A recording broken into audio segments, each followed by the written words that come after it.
So hello friends, I am Asif Ansari and I am a second year MBBS student at Dingu State Medical University. So friend, आज की इस video में मैं आपको बताने वाला हूँ जो भी स्टूडेंट है जो फर्स्ट टाइम इंडिया से रशिया ट्रैवल करेंगे उनके लिए ये काफ़ी हेल्पफुल वीडियो होने वाला है। सो फ्रेंड, इस वीडियो में मैं आपको एयरपोर्ट की एंट्री से लेकर आप रशिया में जब आते हो लैंड होते हो तब तक कि मैं आपको एयरपोर्ट की सारी प्रोसेस बताने वाला हूँ, स्टेप बाय स्टेप कैसे क्या करना रहता है। सो फ्रेंड, सबसे पहले बात करूँ तो जो भी आपकी फ़्लाइट टिकट रहती है, फ़्लाइट की जो भी टाइमिंग रहती है उससे कम से कम 3 से 4 घंटा पहले आपको एयरपोर्ट पे आना है। और आपने जिस भी कंसल्टेंसी से एडमिशन करवाया होगा वो आपको पहले ही बता देगी कि आपको कितना टाइम पहले आना है, क्योंकि आपके जो भी बैचमेट होंगे, जो भी 10-15 स्टूडेंट आपके साथ फ्लाई करेंगे, तो वो सारे स्टूडेंट 3 से 4 घंटे पहले आप एयरपोर्ट पे आ जाएंगे।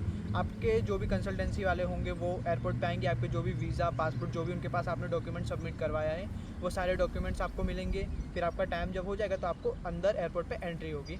तो फ्रेंड, जब एयरपोर्ट के अंदर एंट्री करते हैं तो सबसे पहले आपकी जो फ़्लाइट टिकट हो गई और आपका पासपोर्ट हो गया, ये दो चीज़ें जो सिक्योरिटी मेंबर रहते हैं वो चेक करते, फिर आपको एयरपोर्ट के अंदर एंट्री मिलती है। ठीक है, फिर फर्स्ट आपको जो भी एयरलाइन में आपने टिकट की है तो उसका जो भी काउंटर रहता है आपको वहाँ पे जाना है। वहाँ पे जाओगे तो आपको आपका वीज़ा, पासपोर्ट और आपकी फ़्लाइट का PNR नंबर, मतलब जो कि फ़्लाइट टिकट है, आपको शो करनी है।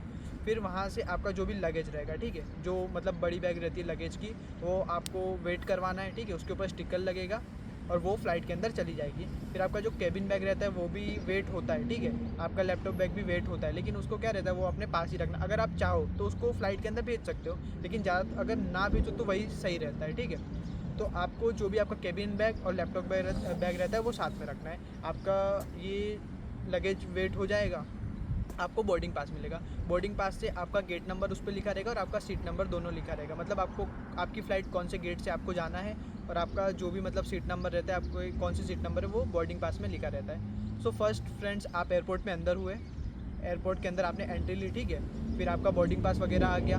फिर आपको आगे बढ़ना है। आगे सबसे पहले होगा इमिग्रेशन। सबसे पहले आपके पासपोर्ट पे स्टैंप लगेगा डिपार्चर का, कि आप कौन सी डेट को डिपार्चर हुए थे। और वहाँ इमिग्रेशन पे जो भी ऑफिसर रहते हैं वो बेसिक 2-3 क्वेश्चन करते हैं, लाइक आपका नाम क्या है, पासपोर्ट से जो भी नाम मैच होता है आपका नेम क्या है, आप कौन सी यूनिवर्सिटी में जा रहे हो, कौन सी कंट्री में जा रहे हो और कौन सा कोर्स लिए, मतलब आप MBBS के लिए आ रहे हो तो आपको बताना है कि मैं MBBS करने के लिए जा रहा हूँ। आपके पासपोर्ट पे स्टैंप लगता है, फिर आपको आगे जाना रहता है। ये आपकी सेकंड प्रोसेस हो गई। फर्स्ट आपको बोर्डिंग पास लेना है, सेकंड आपको इमिग्रेशन करवाना है। इमिग्रेशन के बाद थर्ड प्रोसेस रहती है आपका जो भी मतलब इलेक्ट्रॉनिक आइटम और आपका केबिन बैग रहता है उसको स्कैन करवाना रहता है। इलेक्ट्रॉनिक आइटम में जो भी आपका पावर बैंक हो गया, हेडफोन्स हो गए, ईयरबड्स हो गए, फिर आपका लैपटॉप वगैरह जो भी मतलब इलेक्ट्रॉनिक आइटम रहता है, तो वो सारी चीज़ों को स्कैन करवाना रहता है और आपको भी मतलब पूरा चेक करते हैं। ये 3 प्रोसेस रहती है, बोर्डिंग हो गया, इमिग्रेशन हो गया, सिक्योरिटी चेकिंग। ये तीनों अगर आपने क्रॉस कर लिए फिर आपको आगे आप एकदम फ्री हो जाते हैं। फिर आ जाता है ड्यूटी फ्री एरिया आ जाता है। तो फ्रेंड, ड्यूटी फ्री एरिया ये रहता है कि अगर आप ड्यूटी फ्री से कोई भी सामान खरीदते हो,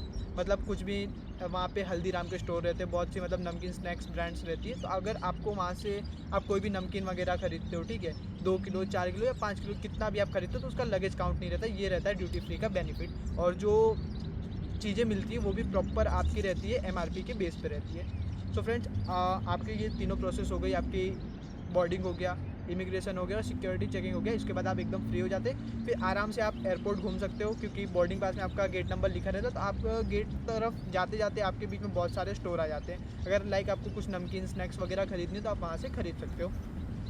फिर आप वेटिंग एरिया में जब वेट करते हो, अपने गेट के बाहर आप बैठे रहते हो जहाँ से आपकी फ़्लाइट रहती है, तो अनाउंसमेंट स्टार्ट हो जाती है और वहाँ पे स्क्रीन लगी रहती है। स्क्रीन पे आपका फ़्लाइट का जो नंबर रहता है, फ़्लाइट स्टेटस आपका शो रहता है कि कब फ़्लाइट आई है, आपको कब मतलब कब आपकी फ़्लाइट है, वो सारा बताएगा, तो आपको उसको ध्यान रखना रहता है। फिर आपको अंदर एंड जब टाइम हो जाता है तो अनाउंसमेंट होती है कि ये फ़्लाइट नंबर है, इधर पे सारे मतलब जो भी मेंबर्स है सब अंदर चले जाओ। तो आपको फ़्लाइट के अंदर एंट्री लेनी रहती है। आप जैसे फ़्लाइट के अंदर एंट्री लेते हो तो उस टाइम पे क्रू मेंबर जो भी रहते हैं फ़्लाइट के, फ़्लाइट अटेंडर जो भी रहते हैं, तो आपको आपका सीट नंबर, आपका मतलब बोर्डिंग पास चेक करेंगे और आपका जो भी सीट नंबर रहता है आपको बताएंगे कि सर आपकी लेफ़्ट साइड में ये सीट है, राइट साइड में सीट है या मिडल पार्ट में जो भी है वो आपको शो करते हैं। सो फ्रेंड्स, आप फ्लाइट के अंदर हो गए, आपको फिर उसके बाद सेफ्टी इंस्ट्रक्शन दिए जाएंगे, कैसे मतलब सीट बेल्ट लगाओ, बाकी जो भी सेफ्टी इंस्ट्रक्शन रहते हैं वो सब आपको बताएंगे। फिर फ्लाइट के अंदर बैठने के बाद 10-15-20 मिनट के बाद फ्लाइट अपने रनवे पे आता है, फिर उसके बाद डिपार्चर होता है। तो डिपार्चर हो गया, फिर उसके बाद आप मतलब जब भी रशिया ट्रैवल कर लो, मतलब जो भी इंगुस्ट यूनिवर्सिटी में जो भी स्टूडेंट आ रहे हैं, तो उनका मेन रहता है बीच में एक होल्ड रहता है। होल्ड मीन्स जैसे कि आपने फ़्लाइट की है, तो आपकी फ़्लाइट दिल्ली से अगर आप उज़्बेकिस्तान एयरवेज़ में आ रहे हो तो आपका होल्ड रहता है ताशकेंत में, जो कि उज़्बेकिस्तान की कैपिटल है। वहाँ पे आपका 2-5 घंटे का होल्ड रहता है। तो वहाँ पे फ़्लाइट लैंड करती है, वहाँ पे आप रुक गए, ठीक है। 2-5 घंटे का आपका होल्ड रहता है, आपको एयरपोर्ट के अंदर आना रहता है, आपका जो भी लैपटॉप बैग रहता है, केबिन बैग रहता है, उसको वापस से रीचेक करवाना रहता है। मतलब जो आपने दिल्ली में सिक्योरिटी चेकिंग करवाई थी वही सेम प्रोसेस आपको वापस करनी है। आपका जो लगेज रहता है, लगेज को आपको चेक नहीं करवाना है, क्योंकि जो लगेज रहता है आपने एक बार दिल्ली में आपने उसको सबमिट करवा दिया तो वो सीधा आपको रशिया का जो भी एयरपोर्ट रहेगा वहाँ पे मिलेगा। जो बीच में मतलब जहाँ पे जिस भी एयरपोर्ट पे लेओवर रहता है वहाँ पे आपको आपका लगेज नहीं मिलता है, सिर्फ आपका कैबिन बैग और लैपटॉप बैग आपके साथ रहता है। तो जो भी 2-4 घंटे का मतलब टाइम रहता है, तो आप एयरपोर्ट पे जो भी लेओवर वाला एयरपोर्ट है वहाँ पे आप स्टॉप हो गए, ठीक है। 2-4 घंटे आपने वहाँ पे रुक गए। फिर उसके बाद आपकी जब सेकंड फ्लाइट रहती है तो आपको वापस से सिक्योरिटी चेकिंग करवानी है। फिर आपको सेम जो दिल्ली में किया था सेम आपको फ़्लाइट के अंदर जाना है। क्रू मेंबर आपको फ़्लाइट बताएंगे कौन से लेफ्ट साइड है, राइट साइड है, कौन सी तरफ है। आपको अपनी फ़्लाइट पे जाके बैठ जाना है। सेम प्रोसीजर, आपको सिक्योरिटी इंस्ट्रक्शन दिए जाएंगे, वही सब सेम प्रोसेस रहता है। फिर वहाँ से फ़्लाइट डिपार्चर करती है और सीधा लैंड होती है रशिया में। जो भी इंगुश यूनिवर्सिटी में जो भी आ रहे तो मतलब उन लोग के नियरेस्ट 3 एयरपोर्ट रहते हैं। एक ग्रोजनी हो गया, एक MRV हो गया और एक हो गया MCX, ठीक है। ये 3 एयरपोर्ट रहते हैं जहाँ पे स्टूडेंट ज़्यादातर आते हैं। तो जब आप रशिया लैंड होते हो, ठीक है, आपका लगेज आप जब फ़्लाइट से आए बाहर तो फर्स्ट होता है आपका इमिग्रेशन।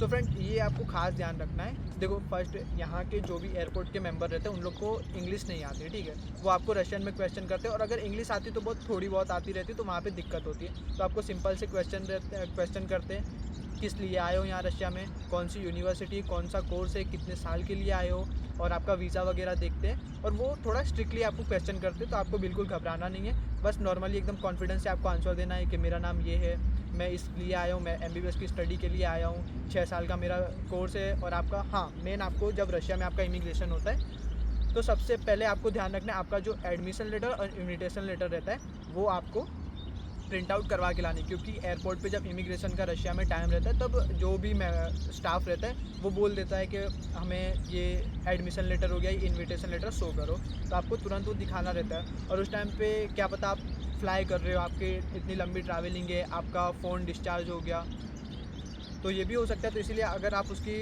हार्ड कॉपी रखते हो अपने साथ तो वो ज़्यादा बेस्ट रहेगा। तो आप अपना इन्विटेशन लेटर उनको शो करोगे तो फिर कोई दिक्कत नहीं होगी, आपको ईजिली आपको मतलब जो भी रहता है ये इमिग्रेशन मिल जाएगा। फिर हॉस्टल से या फिर यूनिवर्सिटी जो भी स्टाफ मेंबर रहते हैं वो आपको एयरपोर्ट पे पिक करने के लिए आ जाते हैं, जो भी बस ड्राइवर रहते हैं। तो फिर वहाँ से आपको बस में बैठना और सीधा आना है हॉस्टल। बस यही सिंपल सी प्रोसीजर रहती है फ्रेंड्स। मैं आपको वापस से एक बार लाइन से बता देता हूँ। फर्स्ट आपको दिल्ली एयरपोर्ट में एंट्री लेनी है, ठीक है। आपको बोर्डिंग करवाना है, बोर्डिंग में आपका लगेज चला जाएगा। फिर आपको आगे बढ़ना है, आपका लैपटॉप बैग और कैबिन बैग लेके आपको जाना है इमिग्रेशन के लिए। इमिग्रेशन पे आपका डिपार्चर का स्टैंप लगता है। स्टैंप लगने के बाद आपका थर्ड जो प्रोसीजर रहती है वो रहती है सिक्योरिटी चेकिंग। सिक्योरिटी चेकिंग करने के बाद आपकी चेकिंग पूरी खत्म हो जाती है, आप एकदम फ्री हो जाते हैं। फिर आप ड्यूटी फ्री से जो भी स्नैक्स वगैरह लेना चाहते हो वो लेकर आप फ्लाइट का जब भी टाइम रहता है आप फ्लाइट के अंदर जाते हो, ठीक है, अपने सीट पर बैठते हो।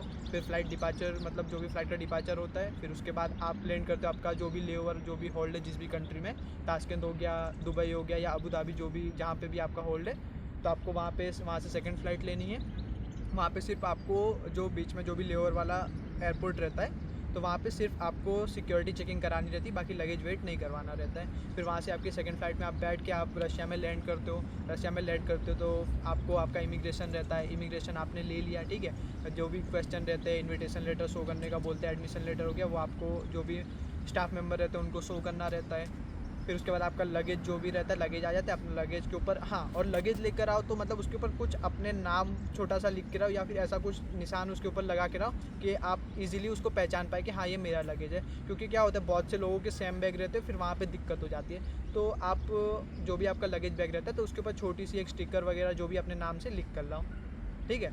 तो लगेज लेके फिर यही यूनिवर्सिटी से जो भी बस ड्राइवर जो भी रहते हैं आपको पिकअप करने के लिए आ जाते हैं और आपको फिर हॉस्टल आ जाना रहता है। सो फ्रेंड्स मैंने पूरे मतलब जो भी प्रोसीजर है मैंने बता दिया है। अगर आपको समझ आया तो ठीक है, अगर नहीं समझ में आता है तो आप मेरे को कमेंट कर दीजिए, ठीक है। आपको स्क्रीन पे मेरा नंबर भी शो कर रहा होगा, तो आप मुझे कमेंट कर दीजिए या फिर कॉल भी कर सकते हो। अगर मैं फ्री होता हूँ तो मैं आपका कॉल भी रिसीव कर लूँगा और आपको जो भी मतलब रहता है कैसे क्या एयरपोर्ट की जो भी प्रोसीजर रहती है मैं आपको बता दूँगा।